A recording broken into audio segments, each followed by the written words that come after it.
Faro Realizaciones presenta Personas y Personajes. Historias de vida, historias de la gente. Conducción, Rubén Baltián.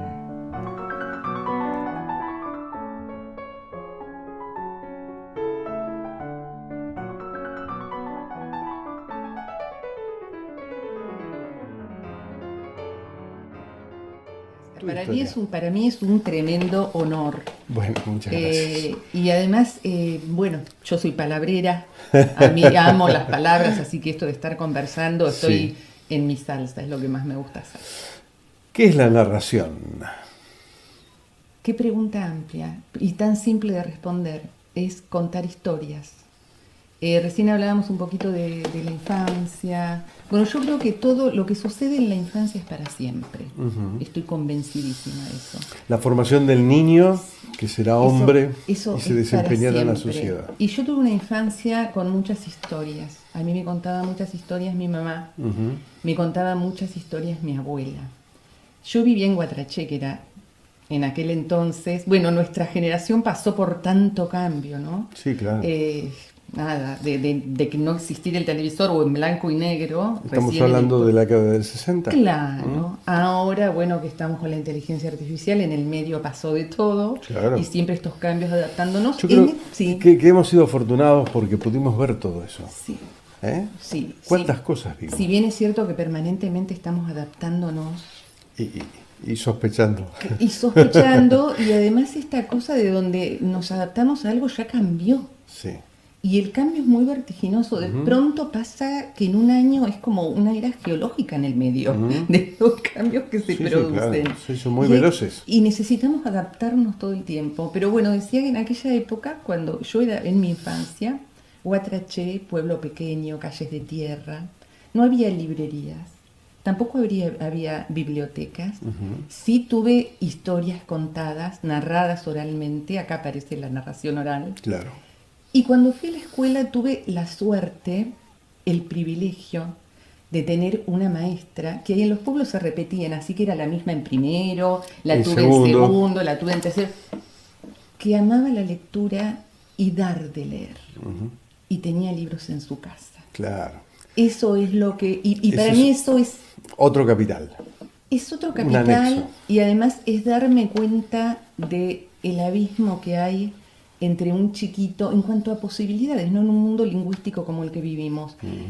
Un chiquito que crece rodeado de estos estímulos de alguien que le acerca, porque el lector no se nace, el lector se hace. Exacto. Si estamos rodeados de estímulos, cuentos, historias, narraciones, libros en la casa, el abismo que hay entre ese chiquito y el otro que crece sin todo esto es muy grande. Y ahí siento cierta responsabilidad, porque yo sí sé eso.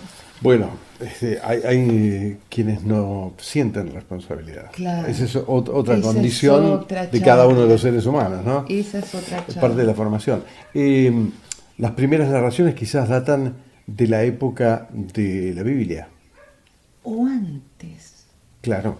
Antes todavía. En España la historia de los juglares, por ejemplo. Claro. Y quizá, bueno, cuando aquel pastorcito, siglos, milenios antes, vino corriendo porque estaba aburrido, a gritar viene el lobo, quizá ahí nació la literatura, los primeros cuentos. Sí, y el engaño. Las que hoy denominamos fake news, sí, las noticias pero falsas. También en el caso de la literatura, del arte en general, o de los cuentos, siempre encierran alguna verdad. Es una manera de acercarnos a la verdad. Hay un mito griego, que es el mito de Perseo, no lo voy a contar todo, que lucha contra las medusas. Las medusas tienen esos seres monstruosos, serpientes en la cabeza, tienen el poder de convertir en estatua a quien las mira. Entonces no se la puede enfrentar, porque para enfrentarla hay que mirarla, y ahí te convertís en estatua. Pero Perseo, otra diosa, aparece ahí que le da o le acerca este escudo de plata, donde refleja en ese espejo y a través de la mira ahí, y ahí puede vencer a la medusa. Es que a veces las verdades, las miserias humanas son muy grandes y verlas directamente nos petrifican. Y verlas a través de la literatura, de los cuentos, hace que nos animemos a acercarnos. Y hay otro cuento, es un cuento popular, no un mito griego, que dice que en el principio de los tiempos, cuando todo era caótico, andaban la verdad y la mentira caminando por el mundo, ¿no? Cuando todo era nada, nada era el principio. Exacto, ahí.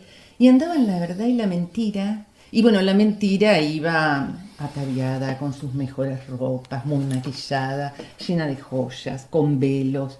Era atractiva la mentira. Y tenía muchos seguidores. Y se acercaba toda la gente a ella. Y del otro lado iba la verdad. Dura. A veces fea. Desnuda encima. Fea y desnuda, la verdad que no era nada atractiva, así que no se le acercaba a nadie. La mentira la vio y se apiadó de ella. Ujú. Y se acercó y le dijo, ¿sabes por qué estás sola? Porque estás desnuda. Se quitó uno de los velos, quizá el más bonito, el que tenía más brillo, y se lo dio. Entonces la verdad se cubrió con esos velos y salió a andar. Y dicen que ahí nació la literatura, los cuentos, y que desde ese entonces son muchas más las personas que se acercan a la verdad. Bien, y siempre nos quedan las moralejas. Sí, claro. Como mencionabas el cuento del pastorcito, tiene su moraleja, ¿no? Sí, claro. Y los grandes maestros, hablemos de Jesús, cómo enseñaban, cómo transmitían lo que querían transmitir a través de la narración, de los cuentos, las historias. Él había una vez. Bueno, afortunadamente después, para darle validez a determinados relatos históricos, ¿no? Llegó la imprenta. Llegó la imprenta, qué invento, por Dios, qué gran invento, cómo revolucionó todo. Y la lectura y la posibilidad de leer y comunicarnos de otra manera y que quede escrito y registrado lo que se dijo. Y esa posibilidad nuestra, porque cuando nos metemos en un libro, es como meternos en la cabeza. Agarro un libro de alguien que escribió hace 400 años y estoy metiéndome en su cabeza. Sí. Eso es increíble, es maravilloso. Sí, sí. Así que bueno, todo esto es la palabra. Claro, eso no sería posible de haber seguido el relato de voz en voz, de persona en persona. Claro, el registro. Porque muchas veces se van perdiendo esencias en ese relato, ¿no? Y por eso es tan importante esto de animar a la lectura, de hacer que la mayor cantidad de niños, yo vuelvo a las infancias, claro, porque estoy convencida, vuelvo a decirlo, de que todo sucede ahí. Ahí está, la posibilidad de la siembra fuerte, de la siembra importante.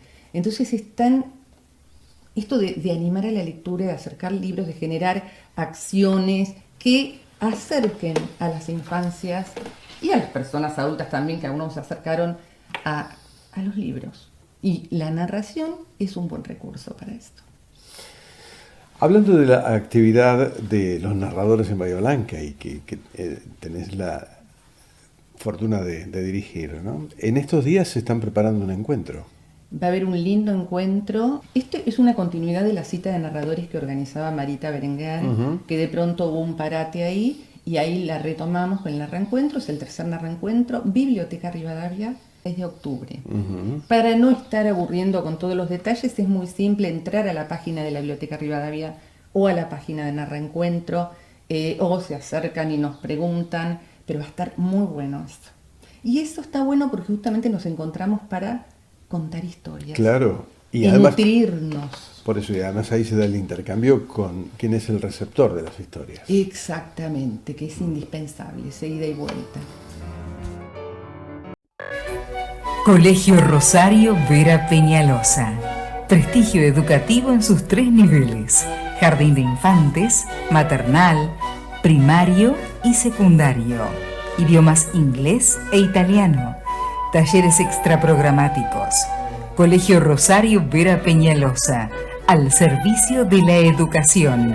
Mitre 341. Open Mind Language School. Inglés con calidad y calidez. Cursos extensivos desde los 7 años en todos los niveles. Clases dinámicas y comunicativas con grupos reducidos y horarios flexibles. Apoyo escolar y cursos de verano. También te preparamos para tus exámenes internacionales.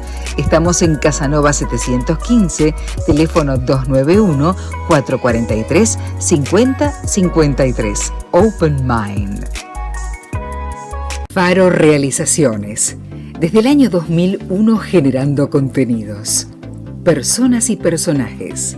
Nosotras. Busca tu estilo. Backstage.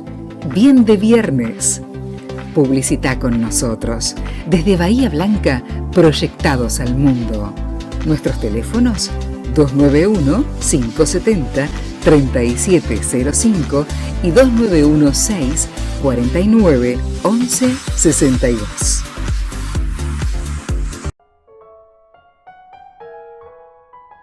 Emite algún mensaje, piensa en su receptor.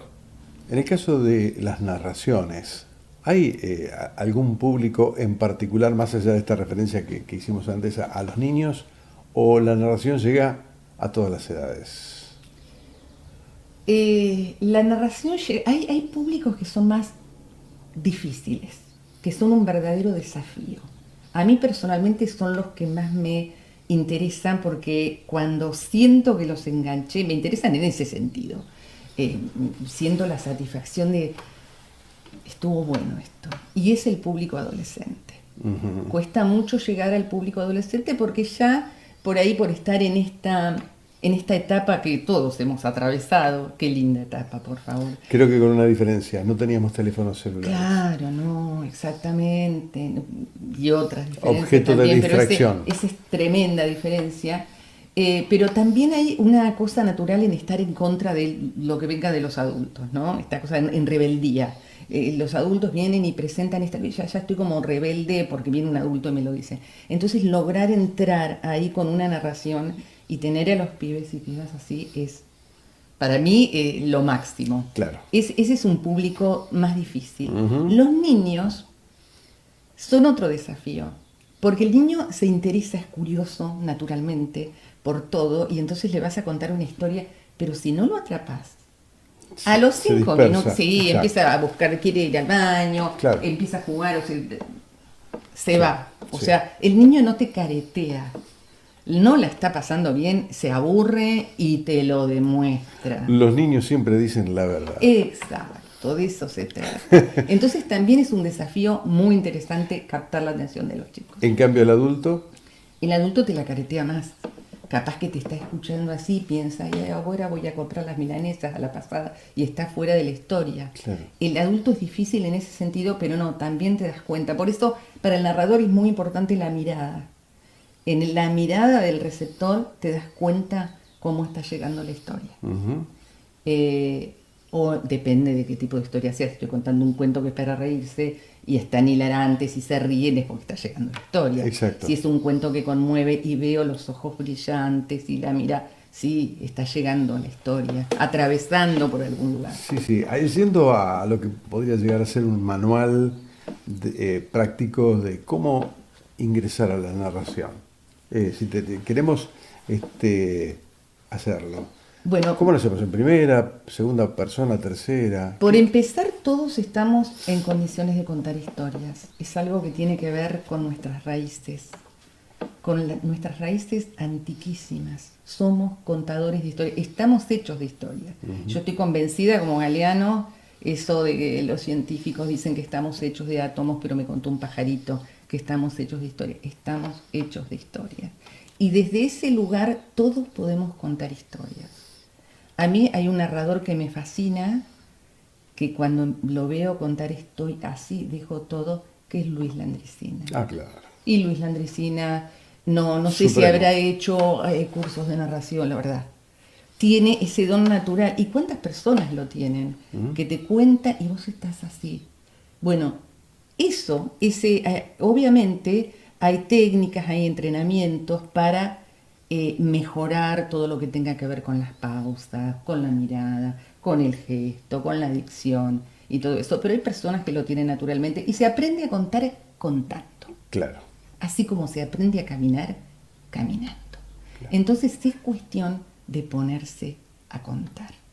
Y cómo empezar, si en primera o tercera, depende de la historia que quieras contar. Sí es importante, un buen contador de historias es un cazador de historias. Cazador de distintas maneras. Una, escuchando historias en la verdulería, en la esquina. Acá, esto que me estás contando vos a mí o que contaste el otro día. Esas son historias que vamos cazando desde la oralidad, pero también a través de las lecturas, de los libros de cuentos, de las novelas. Y también dentro de toda esa es un montón, la cantidad de cuentos que hay folclóricos de cada lugar, cada historia, leyendas que son antiquísimas, que no conocemos a los autores, que se transmiten de generación en generación y de boca en boca, esas también.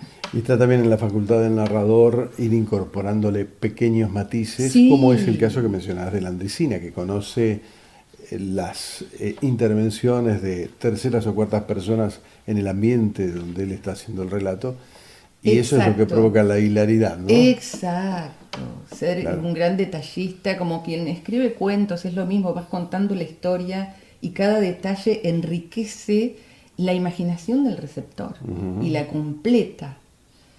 Así que es indispensable eso. Sí, los narradores somos lectores, somos cazadores de historias. Eso es importantísimo. También para descubrir qué es lo que queremos contar. Porque cuando contamos, nos contamos. Si yo elijo este cuento para contar y no este, es por algo. Es por algo que yo quiero contar esto y no esto. Y en esa elección tiene que ver conmigo. Y a veces vamos incorporados nosotros también. Sí, total. Yo creo que siempre. Siempre cuando la narración, el cuento pasa por uno le va poniendo lo particular, lo de uno, ¿no? Lo que te atraviesa de ese cuento. Es más, hay un ejercicio muy interesante y es observar el mismo cuento contado por distintas personas. Ah, claro. Es maravilloso Sí. cómo cambia. Sí, puntos de vista. Puntos de vista, exactamente. Teresa, tus comienzos. Decías que naciste en Guatraché.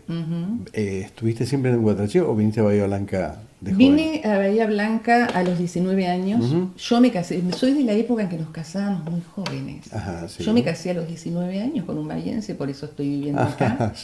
Y acá estudié magisterio, siempre quise, la secundaria la hice, sí teníamos escuela secundaria. Sí. En Guatraché. En Guatraché. Sí, sí, sí. Y acá ejerciste la docencia. Claro. Y acá, obviamente, como a mí siempre me gustó leer y me gustaron los libros, lo que me apasionaba y me parecía coincidía con Borges en que el paraíso debes tener seguramente forma de biblioteca. Hice la carrera de bibliotecología y trabajando en bibliotecas dentro de las escuelas. Estoy hablando de hace más de 20 años. Bueno, Estamos en un tiempo que todo lo que decíamos. No fijemos fechas. No. Fui a la Feria del Libro de Buenos Aires, Sí. que era como el paraíso mayor, y había justamente un espectáculo de narradores de historias, que para mí los narradores de historia eran de cuando mi abuela y mi mamá me contaban, no me Claro. imaginaba un espectáculo de narradores de historia. Así que curiosa fui, ¿qué es esto? Y después me di cuenta que esos cuentos que me habían contado, por ejemplo uno de Susana Silvestre, después yo andaba por la feria buscando a esos autores, libros de esos autores. Y ahí como bibliotecaria me percaté en mí qué recurso para atrapar lectores. Claro. Esto de contar historias. Y es por eso que yo empecé a contar historias. Nunca me imaginé estar en un escenario, nada de eso. Sí volver a la biblioteca donde yo trabajaba. Siempre busqué las bibliotecas de los barrios periféricos, Escuela 8, Escuela 64, y ahí iba a las aulas, me fijaba en qué libro me gustaba para ir y contaba la historia y les decía, ese libro donde está la historia está en la biblioteca. Y después venían los chicos, y para mí era lo máximo. Y claro. Así que yo empecé a narrar, me conecté inmediatamente con Marita Berenguer, que dio la casualidad, porque a veces suceden estas cosas que son casuales y de pronto se enlazan y tienen un sentido. Justo Marita Berenguer daba un curso de narración oral en el Juan 23. Ahí estaba yo en primera fila, obviamente, y así empecé a contar para atrapar lectores, que es lo que desde un principio me interesó por esta brecha que antes decía, Sí, sí. de que no puede ser que haya chicos que no tengan estímulos de lectura. Pero fue un complemento porque venía toda tu trayectoria desde la docencia. Claro, que tiene que ver con la palabra también. Claro. Es siempre la palabra. Es un día descubrir que, a ver, respiro. Y cuando sale el aire, pasa por ese músculo, bueno, las cuerdas vocales maravillosas, resuena acá y allá, vibra sonido, palabra. Y esas palabras, yo diría, esas cuerdas vocales conectan directamente con mi alma, con lo que yo soy. Y ahí puedo hablar, y yo te puedo contar esto, y vos me estás escuchando, porque manejamos el mismo código de palabras.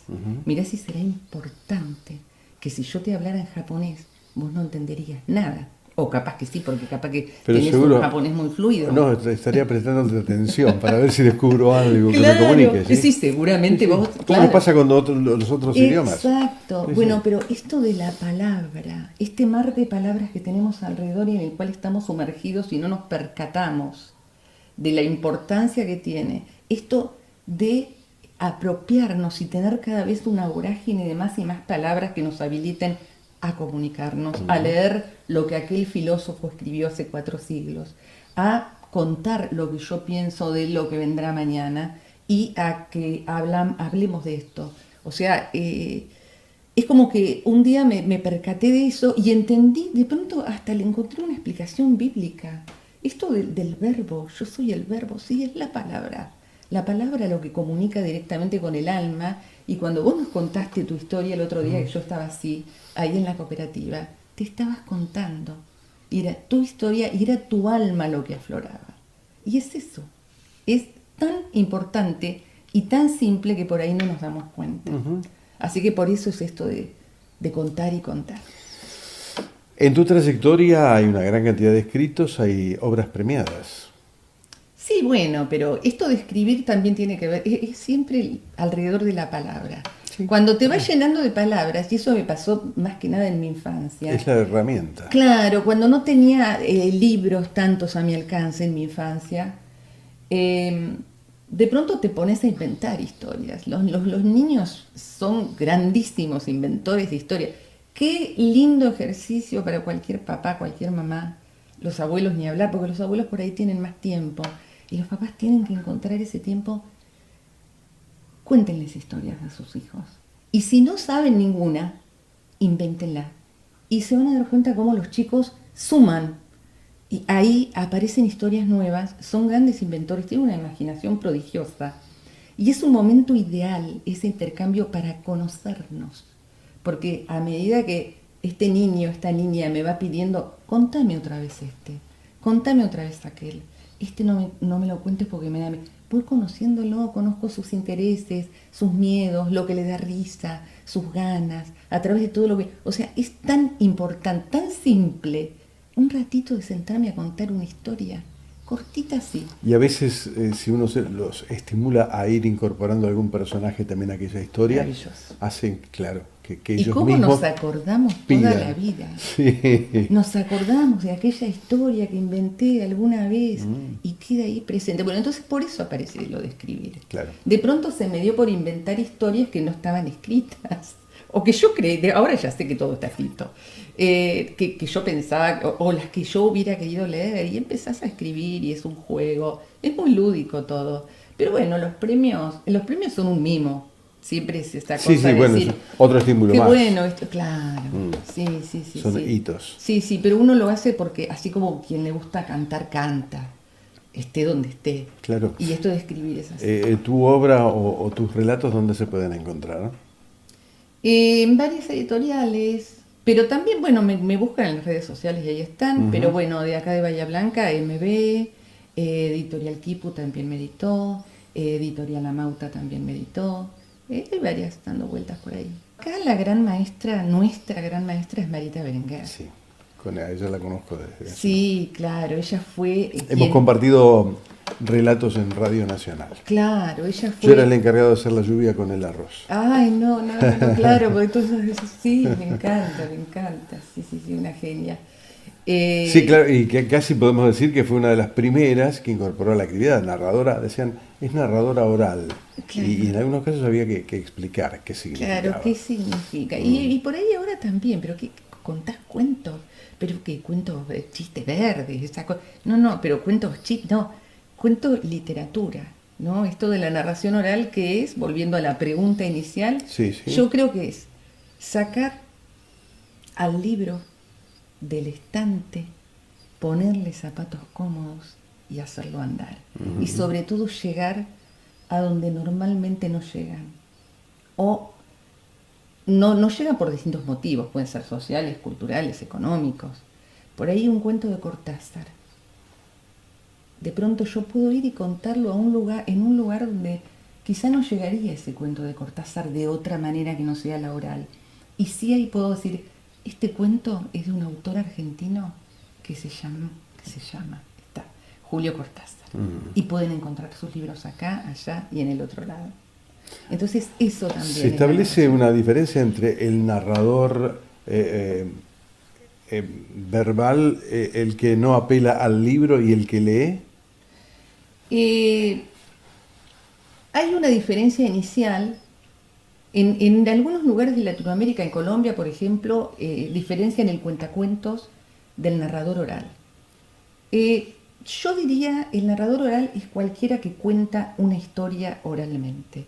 Yo esa historia la puedo rescatar de todas estas historias de narración oral que andan dando vuelta desde hace tantísimo tiempo, los relatos folclóricos, que van aquerenciándose y tomando color propio de acuerdo a las regiones por donde transita, como la historia del lobizón. Sí, hay muchos temas musicales folclóricos que son historia propia de nuestras regiones. Claro, y yo puedo narrar esas historias o puedo narrar historias de una autora, un autor que me fascine, que me guste mucho y que quiero, como yo soy bibliotecaria y quiero animar a la lectura, decir, ¿vieron lo que es este autor?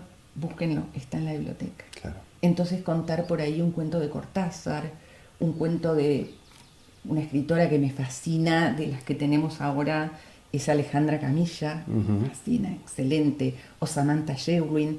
De pronto, escritores a los que, digamos, el común de la gente no accedería de manera cotidiana, y sin embargo están ahí, son excelentes. Ahora estoy leyendo precisamente un libro, bueno, estos no son cuentos, es una novela, de una escritora que se llama Virginia Higa, que se llama Los Sorrentinos. Ajá. Vive en Estocolmo, pero nació en Bahía Blanca. Ah, sí. Virginia Higa. Y estos sorrentinos cuenta la historia de una trattoria, un restaurante, de los inventores en Mar del Plata, de los sorrentinos, de esa pasta rellena. Es una novela, es magnífica porque aparece, tiene picardía, tiene humor, aparecen las palabras, es un antepasado italiano del sur, con su característica propia, ¿no? Esa relación con la familia, aparece todo eso, y por ahí yo no puedo contar la novela, pero sí tomar uno de los capítulos y decir, esta chica, Virginia Higa, nació en Bahía Blanca, vive en Estocolmo y escribió esa novela. Con una gran cantidad de historias, me imagino, familiares, la de los domingos de pastas. Eso es lo que yo quiero hacer cuando cuento historias. Eso, sembrar estas ganas de ir a buscar el libro. Y no para que vayan a comprarlo, sino para que se acerquen a las bibliotecas. Está en las bibliotecas. Está en la biblioteca de Rivadavia, seguramente. Como agua para el chocolate. Lo como para el chocolate. Maravilloso, claro. Sí, Otra sí, que sí. habla de comidas. De comidas. Y del amor. Y de comidas, o Isabel Allende también. Sí, también, sí. Sí. Teresa, muchas gracias por estos minutos. Gracias a vos, un Por este placer relato. inmenso. No, ha sido inmenso. mío el placer. Gracias. Gracias.